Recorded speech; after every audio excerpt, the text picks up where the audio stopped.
bien, el día de hoy vamos a ver un problema del libro Principios Elementales de Procesos Químicos 4.79, en el cual me indica lo siguiente. La Agencia de Protección Ambiental lo envió a medir las emisiones de dióxido de azufre de una pequeña planta industrial de energía. Toma una muestra de gas de la caldera, la analiza y obtiene la siguiente composición molar: 75,66% de nitrógeno, 10,24% de dióxido, 8,27% de agua, 5,75% de oxígeno y 0,0825% de dióxido de azufre. Entonces, nosotros vamos a representar esto en un diagrama de flujo en el cual podemos plantear justamente estas composiciones molares. Muy bien, entonces vamos a poner acá un horno en el cual hemos visto el efluente, hemos analizado este y me arrojó las siguientes composiciones que acabamos de leer hace unos momentos. Perfecto. Entonces me dice lo siguiente: al día siguiente muestra estas cifras a la superintendente de la planta y ella insiste en que deben estar equivocadas, pues el combustible era gas natural que contenía metano y etano y no azufre. Perfecto, entonces esto va a ser indispensable para nuestro análisis, porque si solamente tenía metano y etano, sería totalmente imposible que en este caso esté presente el dióxido de azufre, ¿no? Perfecto, me dice, le pregunta si suelen quemar otro tipo de combustibles y ella contesta que a veces usan un aceite combustible, pero el diario de la planta indica que no lo utilizaron cuando se realizaron las mediciones.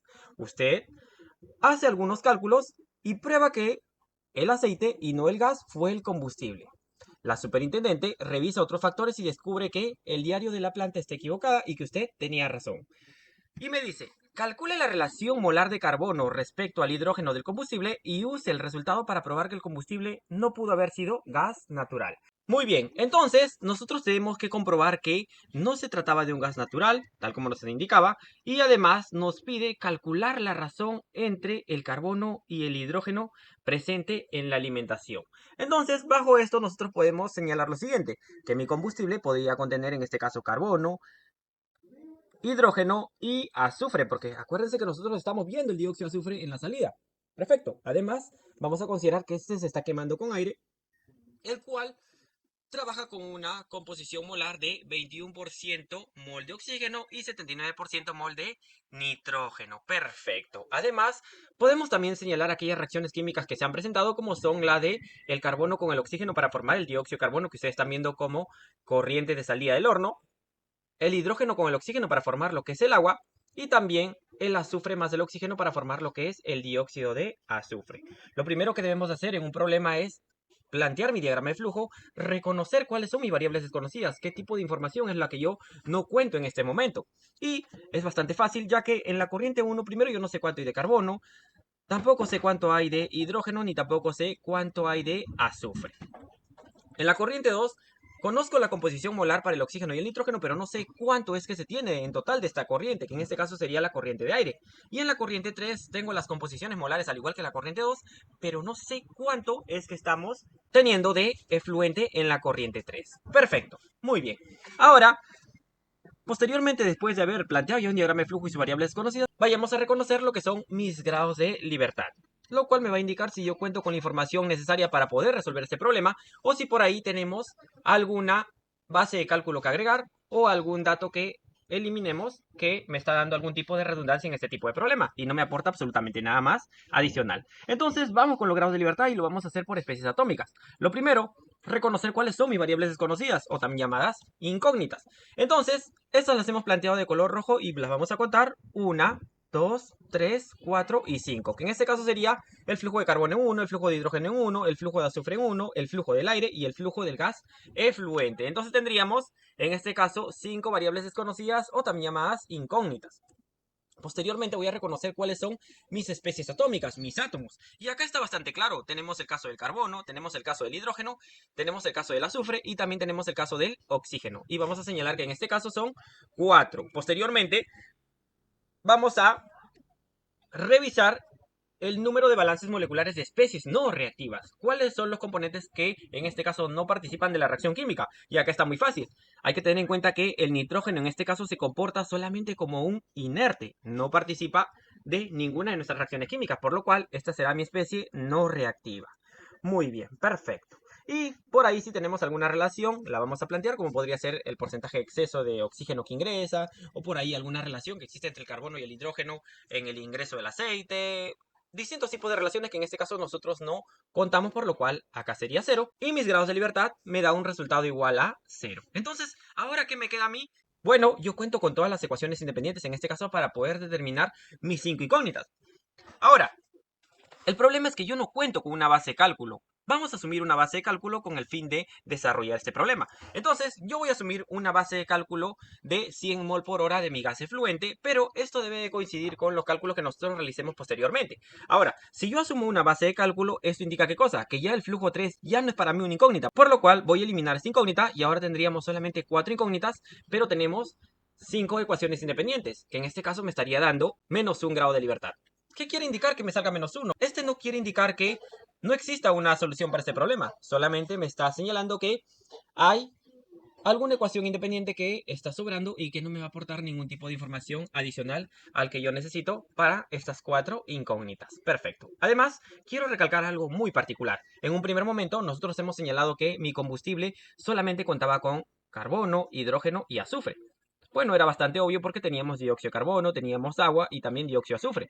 Pero por ahí podría también existir la presencia de oxígeno. Claro que sí. Entonces, esto vamos a tener que probarlo mediante nuestro balance de materia. Muy bien, vamos a hacer un balance de materia en el horno por especies atómicas. Este es mi diagrama de flujo y lo vamos a hacer por átomos. Lo primero que voy a hacer es trabajar con el carbono.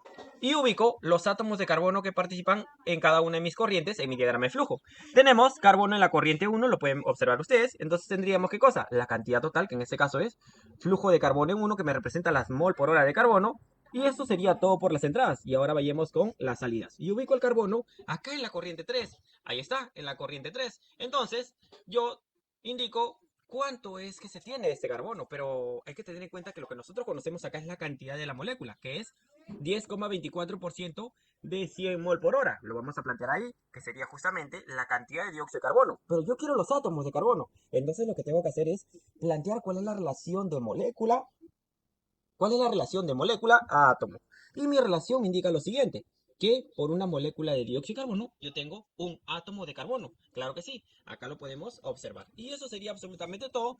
Simplificamos mol de dióxido de carbono y ya podríamos saber cuál es el flujo de carbono en la corriente 1, que en este caso me vale 10,24 mol por hora. Lo mismo vamos a hacer ahora, pero para el hidrógeno. Y observo que el hidrógeno se encuentra en mi aceite. Perfecto, lo planteamos. Flujo de hidrógeno en la corriente 1 me representan las mol por hora de hidrógeno atómico.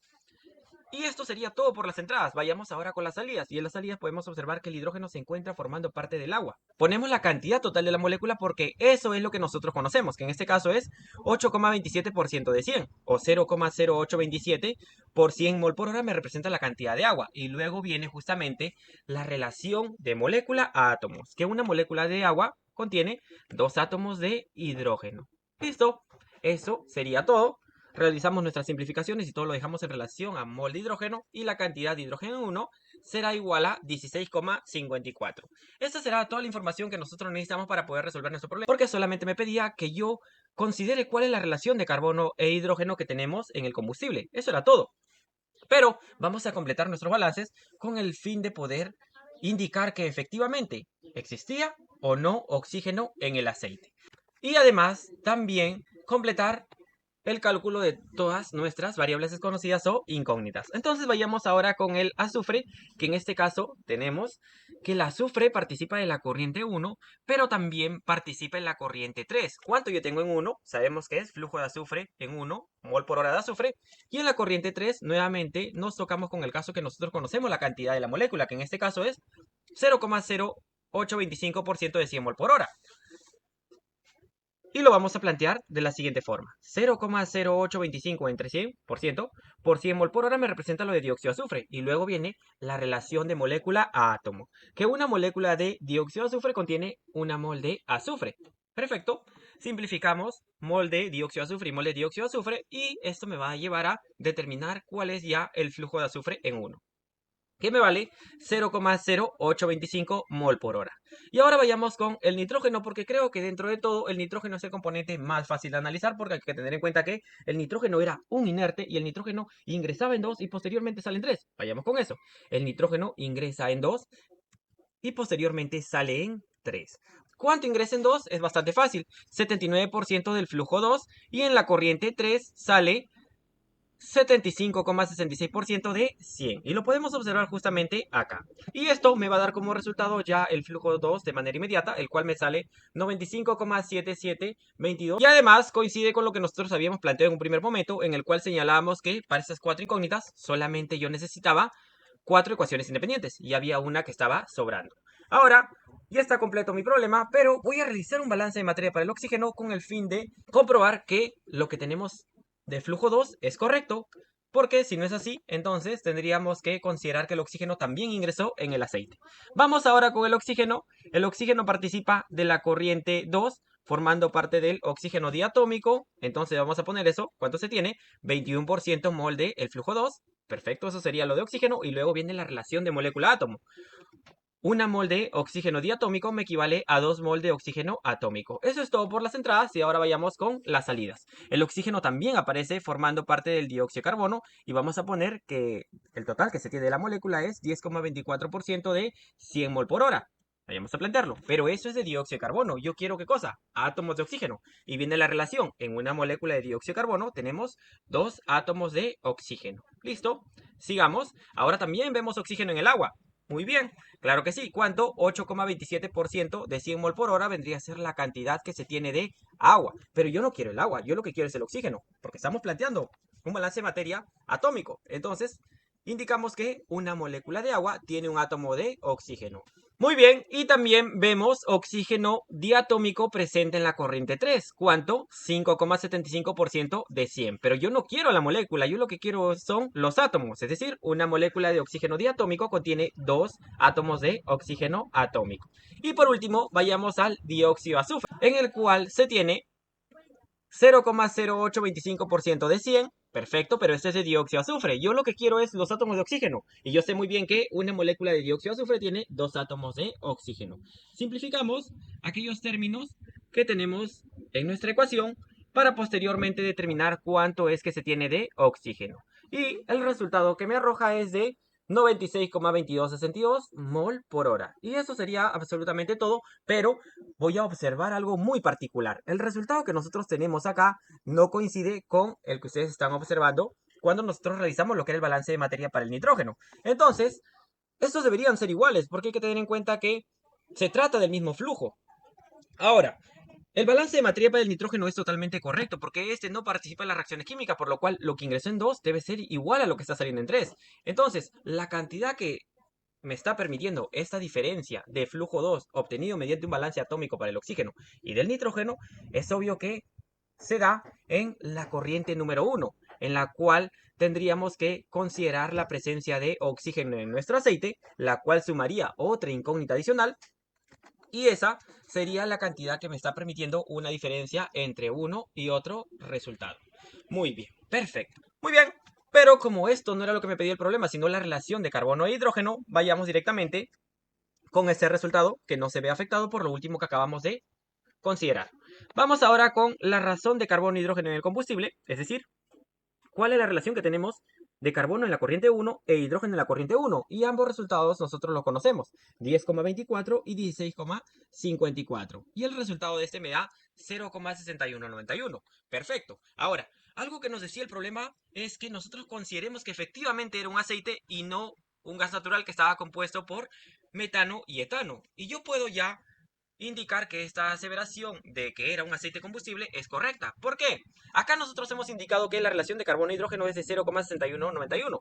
Ahora, si yo analizo la relación que existe de carbono e hidrógeno en el metano, sería de 1 a 4, o lo mismo que decir 0,25, lo cual se aleja del resultado que nosotros acabamos de calcular. Y lo mismo vamos a hacer para el etano. La relación es de 2 a 6, es decir, 0,3333, lo cual se aleja también del resultado que nosotros hemos tenido que determinar. Por lo cual, con esto podríamos llegar a la siguiente consideración. Efectivamente, nuestro combustible era el aceite y no un gas natural. Y con esto cerramos el desarrollo de un problema de balance de materia por especies atómicas y nos veremos en una próxima oportunidad para desarrollar algún tipo de balance, pero por especies moleculares, considerando lo que es generación y consumo que se da en una reacción química. Hay que tener en cuenta que cuando nosotros trabajamos por especies atómicas, obviamos estos términos y solamente nos basamos en la parte de los átomos. Muy bien, con esto me despido y espero que este video sea de su agrado. Muchísimas gracias.